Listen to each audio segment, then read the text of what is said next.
Today I'm doing a video of how to clean your CritterZone, and we got this to product review in late 2013 and it's now January 2014 and it needs to be cleaned. Originally I had seen a video that it needs to be cleaned every 3 to 4 months and found out from CritterZone it would be more ideal to clean it every 3 to 4 weeks. So to clean it, you unplug the unit from the wall, and then it's got these little feet attached on all 4 sides, and you just simply remove those. And then under those feet are screws, little Phillips head screws, and you remove those. Now the only tricky part is on all the review videos that CritterZone does on YouTube, they use units that have a plug that you can plug right into the wall, but this one doesn't have that. So what I ended up doing was taking a pair of scissors, two-handed, and I just stuck it through the slots, making sure that I wasn't going to hit anything but the back in the process. And I'm not going to probably be able to do this one-handed or I'll cut myself. Oh yeah, I'll do that two-handed.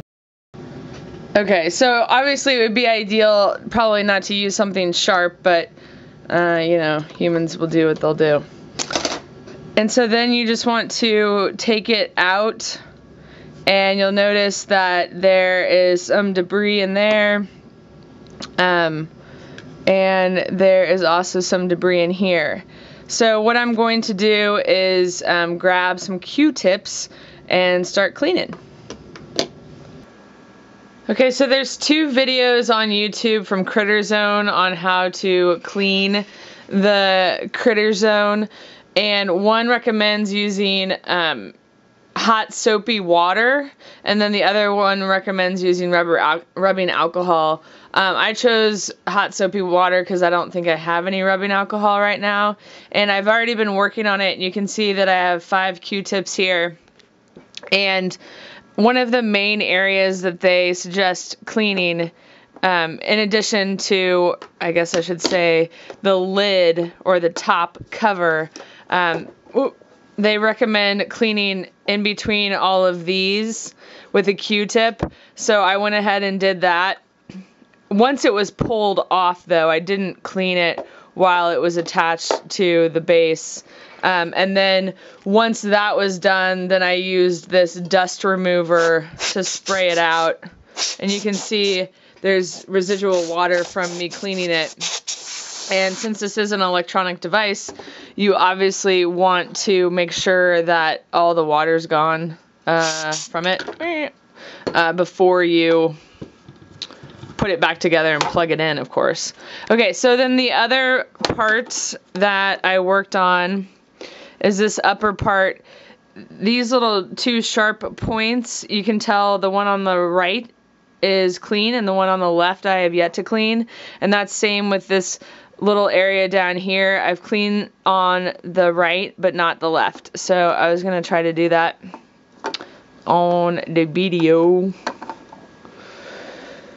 So what I did was I just take a Q-tip, dip it in the hot soapy water, get off any excess that I can find, and then I was rolling it to get the cotton part a little bit tighter. And then, yeah, it might be better for me to hold it, but basically you just, you know, rub it along until you get rid of the dirt.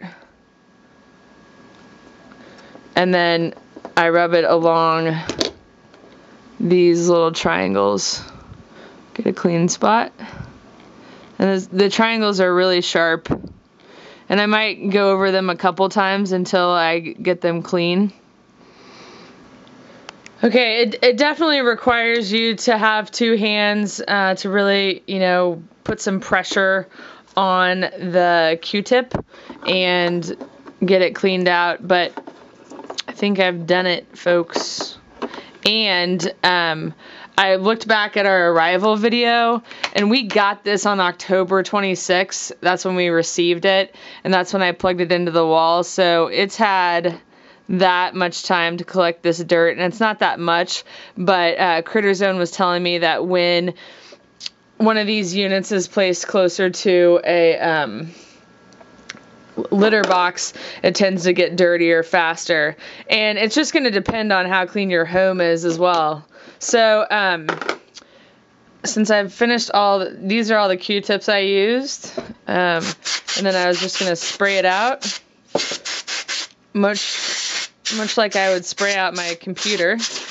Whoops, hopefully that doesn't cause a problem.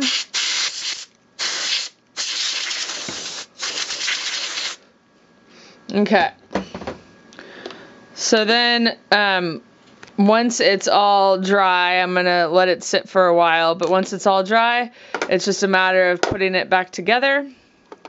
So you're going to put on the lid, make sure that the on switch goes through, and then you want to make sure that this clicks in so that there's nothing sticking out, so that it's flush with the cover. And then, you know, just repeat the process of putting the screws back in and putting the feet back in and then plugging it into the wall. But again, make sure that it is dry. You don't want any electrical issues going on, and you certainly don't want to ruin your unit as well. If you are interested in trying out the CritterZone, if you are just now learning about it or you've been considering it for a while, I'll include a coupon code for $10 off in the About section below, as well as a link to the CritterZone website. If you have any questions, please don't hesitate to ask. Thanks so much for watching, and we'll see you